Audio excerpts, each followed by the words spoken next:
Welcome, I'm Dr. Brown. In this video, I'll be discussing HIIT training and its effects on our metabolism. Exercise physiologists and scientists have long known that high-intensity interval training has been good for the overall metabolism as well as the more specific diseases related to metabolic syndrome such as insulin resistance, diabetes type 2, and obesity.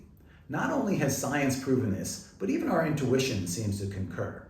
No doubt, movement and exercise of all kinds will improve overall health and reduce risk of illness as we age, but none seem to have the same positive impact as HIIT training. Stay to the end of this video and I'll give you a sample HIIT format that you can try at home. A study that was published in the journal Frontiers in Physiology in October of 2018 and a more recent study published in May of 2022 in eLife both demonstrated remarkable results when looking at the results of HIIT training in metabolic health, particularly when it comes to obesity and insulin resistance.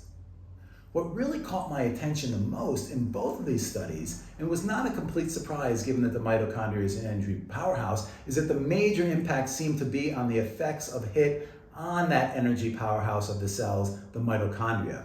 HIIT training appears to stimulate mitochondrial biogenesis, a fancy word for the ability of a mitochondrion to self-replicate. We know that the greater the number of mitochondria in a muscle cell, the more energy and thus power that muscle cell will contain. The more mitochondria, the more powerful the muscle and the less likely that muscle will fatigue. In the studies cited above, the researchers found that HIIT training stimulates mitochondrial growth in muscle cells, thus acting as a, quote, effective exercise training stimulus for ameliorating insulin resistance associated with obesity, end quote. As an added bonus, the researchers in the 2022 study found that as far as food intake and consumption, HIIT training also showed an increase in protein consumption in the diet, reduced body fat percentage, and increased lean muscle mass. So the more we train, the more mitochondria we have. The more mitochondria we have, the more we train. The more we can train, the more efficient our bodies become at burning sugars and carbs. This all ultimately leads to reduced obesity and amelioration of insulin resistance and ultimately diabetes type 2.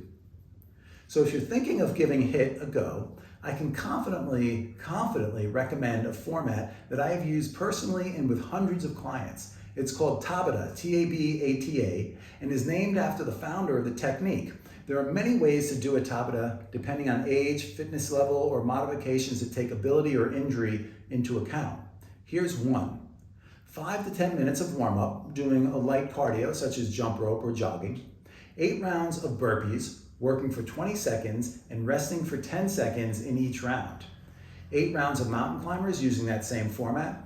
And then 8 rounds of high knees, which is jogging in place, raising the knees above waist height with each step, using that same format. And then a 5 to 10 minute cool down, such as yoga or just stretching or take a walk. For more on movement and metabolism, visit and join my Facebook group, Lifespan to Healthspan with Dr. Brown.